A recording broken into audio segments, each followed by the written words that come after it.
Olá, meu nome é Yasmin, sou do 2º B, sou do itinerário Prática Corporais de Lutas do professor Valdomiro. Oi, me chamo Olivia, sou do 2º B, sou do itinerário Práticas Corporais de Luta do professor Valdomiro. Bom, como nós já sabemos, estamos em mais um fim de semestre, junto com isso o nosso itinerário Prática Corporais de Lutas. Nesse itinerário, vimos 4 tipos de lutas muito interessantes. Sim, as 4 lutas que vimos foram Uka-Uka, Karatê, Muay Thai e a capoeira. Foi um aprendizado muito rico, que a gente nem imaginava. Vamos recordá-las? Vamos sim, seria muito divertido. Vamos começar pelo Muay Thai? O Muay Thai é uma forma respeitosa de cumprimentar os adversários. Para fazê-lo da forma correta, é preciso muita atenção, pois as saudações são diferentes para os homens e mulheres. Para os homens, a saudação é Swede Crap, e para as mulheres, a saudação é Swede Ka. O Muay Thai, também conhecido como boxe tailandês, é originário na Tailândia, com mais de 2.000 anos. O esporte começou a ficar popular na época que começou, pois teve apoio do rei da Tailândia, conhecido como Tigre. Por ele ter ficado popular, a luta começou a ser ensinada nas escolas de exército. Os participantes tinham o costume de tatuar o corpo como forma de proteção à vida. Ação, que legal! Agora vamos recordar um pouco de outra luta que é o Karatê? Vamos sim! Oi, gente, eu sou a Ana Beatriz, sou do itinerário do Sr. Valdomiro Práticas Corporais de Luta e vou falar um pouco sobre o Karatê. O Karatê tem seu país de origem, o Japão. Essa luta começa com a cerimônia de saudações, onde pode ser executada de 2 formas. A primeira, que é a mais simples, porém não é informal, é a Hitsu-Rei. A segunda, que é mais cerimoniosa, é a Zarei. O Karatê moderno tem suas origens em mosteiros da China e da Índia. Ele chegou ao Japão através desses monges e foi moldado à cultura local. Jishin Funakoshi era um dos praticantes do então Konoha-chi, como era chamado o Karatê na época. A primeira demonstração oficial do Karatê foi em 1922, promovida pelo governo japonês e pelo mestre Funakoshi. Mestre Funakoshi sempre enfatizava e desenvolvia o caráter e a autodisciplina. O Karatê foi popularizado no Japão e nas escolas antes da Segunda Guerra Mundial, em 1920. Tornou-se popular na Coreia do Sul depois da Segunda Guerra Mundial. E tornou-se popular no mundo em 1950, desenvolvendo a agilidade, a autodefesa e a força. Isso é um pouco sobre o nosso itinerário e sobre a luta do Karatê. Muito obrigada! Nossa, muito interessante! Também vimos uma luta que é de origem totalmente brasileira, que é a Uka-Uka, que foi criada pelos povos do Bacairi e os povos do Xingu, localizado no estado de Mato Grosso. Vamos recordá-la? Oi, gente, eu sou a Ana Beatriz, sou do itinerário do Sr. Valdomiro Práticas Corporais de Luta e vou falar um pouco sobre a luta do Uka-Uka. O Uka-Uka se inicia com os atletas ajoelhados. Começa quando o dono da luta caminha até o centro da arena e chama os adversários pelo seu nome. O Uka-Uka vem sendo introduzido em caráter experimental na formação de polícias militares no estado de São Paulo, no Brasil. A luta também vem sendo estudada por lutadores de artes marciais mistas, de maneira a aplicá-las em combates profissionais. Esse estilo de combate foi criado pelo povo indígena Bacairi e povos de Xingu, localizado no estado de Mato Grosso. O Uka-Uka é bastante praticado nessa região e representa uma das modalidades dos jogos dos povos indígenas, competição esportiva criada em 1996. E isso é um pouco do Uka-Uka nesse tempinho. Capoeira. Na capoeira, o cumprimento como aperto de mão é realizado antes e depois da luta. Tem suas origens na África, trazida pelos escravos ao Brasil. Movimento de resistência contra as brutais ações dos senhores de engenho. Era disfarçada de dança, como instrumentos e cantigas clássicas para não ser descoberto. Instrumentos como berimbau, agogô, reco-reco, entre outros. Já foi considerada criminosa em meados do fim da escravatura e tida como ilegal, porém com a visita do mestre Bimba depois de mostrar a arte marcial ao então presidente Getúlio Vargas, que se apaixonou pela luta, legalizando-a novamente e tornando patrimônio do nosso país. Hoje em dia, não apenas em nosso país, mas em muitos outros lugares do mundo, é apreciada como uma luta espirituosa e cultural. Oi, gente, eu sou a Ana Beatriz, sou do itinerário da Gabriela, Diálogos com a Literatura. Vou falar um pouco sobre as relações entre a literatura e a nossa cultura.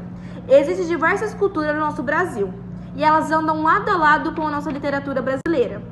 A nossa diversidade cultural é bem rica. A maioria da população brasileira é formada por afrodescendentes, indígenas ou outras etnias. A cultura indígena é produzida oralmente, pouco escrita. Os indígenas valorizam mais a tradição oral. Já a cultura afrodescendente podemos encontrar de várias formas, sejam elas na literatura ou na nossa música, né? A cultura brasileira é formada por diversas formas e não podemos ignorar esse fato.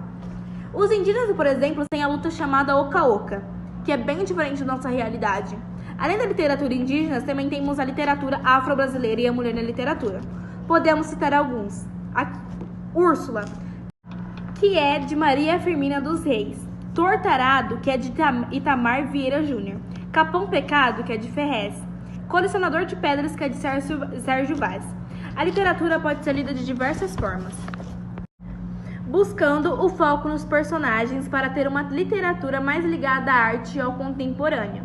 A literatura não precisa ser igual à realidade, mas de alguma forma tem que ter a representação da nossa sociedade. O foco é a nossa cultura. Se a gente começa a ler apenas elementos que são estranhos a nós acabamos construindo em nossa mente uma realidade diferente. Sempre na literatura brasileira, devemos valorizar nossa cultura e nossa bagagem histórica. A literatura representa a cultura no íntimo e no coletivo. O cânone literário é um conjunto de livros considerados como referência num determinado período, estilo ou cultura. Macunaíma, de Mário de Andrade, e Grande Sertão Veredas, de Guimarães Rosa, são consideradas cânones da literatura brasileira. Encerramos hoje com algumas sugestões de autores que relataram bem a nossa cultura e a nossa literatura brasileira. A mulher na literatura, Clarice Lispector. Literatura afro-brasileira, Carolina Carla de Jesus. E um autor indígena é Xamã Yanomami. E é isso, gente. Um beijão pra vocês e espero ter passado um pouco do que é. Hoje vamos falar um pouquinho sobre outras formas de literatura. Encontramos a literatura nas novelas, no teatro, no rap e no slam.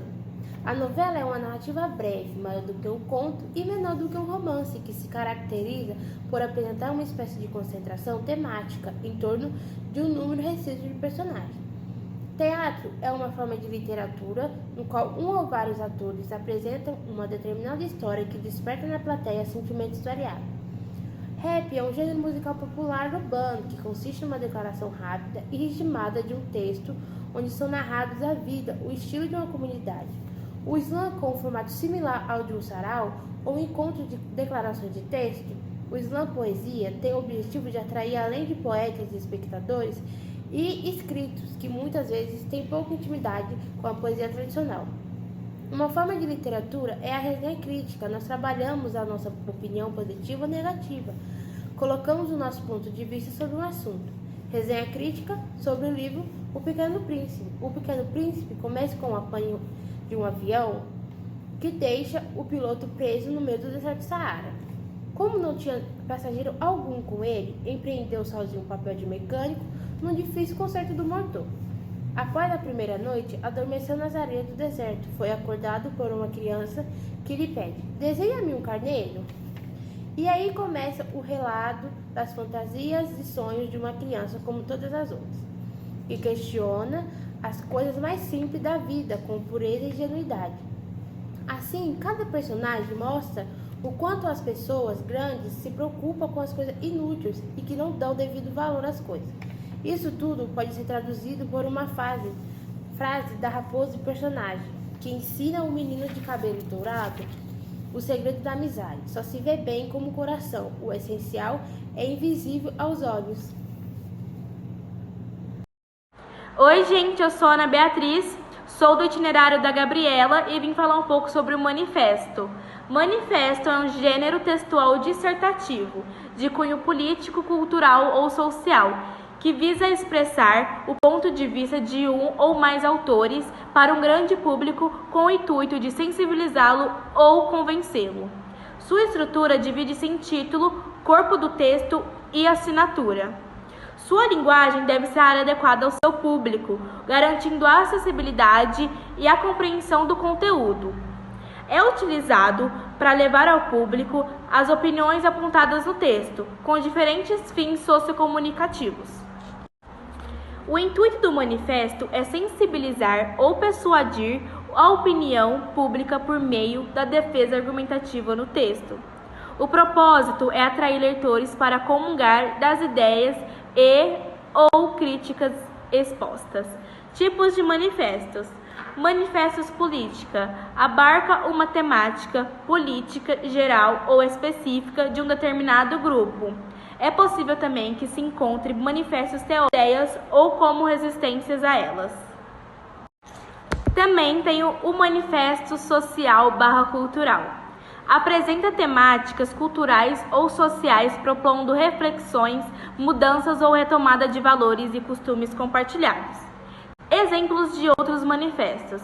Manifestos antropófagos, 1928. Manifesto dadaísta, 1918. Manifesto surrealista, 1924. Isso é um pouco do que foi estudado no nosso... A Semana da Arte Moderna de 1922 é considerada como divisor de águas para a cultura brasileira, dando início a um novo período de produção artística nacional. Revolucionou completamente a arte no Brasil, pois repensou criticamente o conservadorismo cultural, associado às correntes literárias e artísticas europeia e ao parnasianismo. Com esse marco na nossa história, a nossa literatura teve maior visibilidade e representatividade. Veio para desembarcar o conservadorismo literário e mostrar que a nossa história tem sim potencial de bagagem a ser mostrada. A representatividade vem mudando com o passar dos anos e estamos em constante mudança. Estamos nos respeitando e tendo mais empatia ao próximo. A literatura brasileira vem ganhando novos conceitos e mostrando a realidade do cotidiano dos brasileiros, dando visibilidade e representatividade aos brasileiros que vivem nas comunidades e nas terras indígenas.